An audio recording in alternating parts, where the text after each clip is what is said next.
হবিগঞ্জের নবীগঞ্জ ও বানিয়াচংয়ে কালবৈশাখী ঝড়ের সাথে ব্যাপক শিলাবৃষ্টি হয়েছে।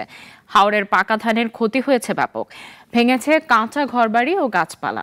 শতাধিক স্থানে বিদ্যুতের লাইন ক্ষতিগ্রস্ত হয়ে এখনও বিদ্যুৎবিহীন ৫,০০০ গ্রাহক।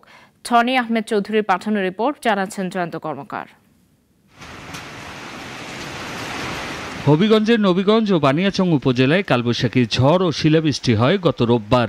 উপজেলার পৌর এলাকাসহ করগাঁও, গজনাইপুর, দেবপাড়া ও পানিউমদা ইউনিয়নের অন্তত অর্ধশতাধিক গ্রামের উপর দিয়ে কালবৈশাখী ঝড় বয়ে যায়।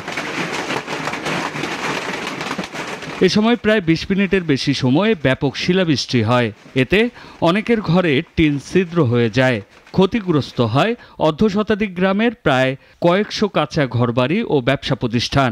সবচেয়ে বেশি ক্ষতি হয়েছে বোরো ফসলের। শিলাবৃষ্টির আঘাতে ঝরে পড়েছে জমির পাকা ধান। 10 মন 8 মনের উপরে কি আর হইতো না।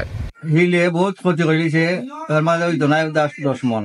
একবারে হিলে একবারে ফাইট করেছি না, খেত আর না গেল জরাইয়া সব নষ্ট করে ফেলাইছে। খেত কষ্ট হইয়া করছে, কোনো হাত ধরে নিচে গিয়ে কিছু করার নাই। কৃষি বিভাগের তথ্য মতে 2 উপজেলায় অন্তত 250 হেক্টর জমির ধান ক্ষতিগ্রস্ত হয়েছে।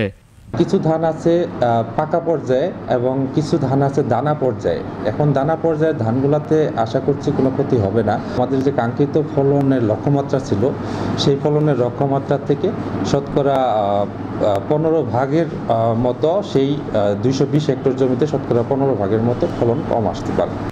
কালবৈশাখী ঝড়ে শতাধিক স্থানে নবীগঞ্জ পল্লী বিদ্যুৎ সমিতির লাইনের ক্ষতি হয়েছে। এতে টানা 10 ঘন্টার বেশি সময় পুরো উপজেলা বিদ্যুৎবিহীন ছিল।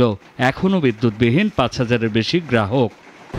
এখন আমার লেবার সহ মোট লাইন ক্রু মিলিয়ে প্রায় 25 জন মাঠে আছে। 20% প্রায় হবে যে লাইন এখনও আমার গ্রাহক বিদ্যুৎ পায় নাই।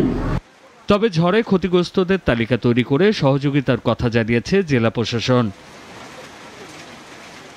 জয়ন্ত কর্মকার, নাগরিক। ওয়ালটন ফ্রিজ কিনে অনেকের মতো আপনিও হয়ে যেতে পারেন মিলেনিয়াল। সেরা পণ্যের সেরা অফার।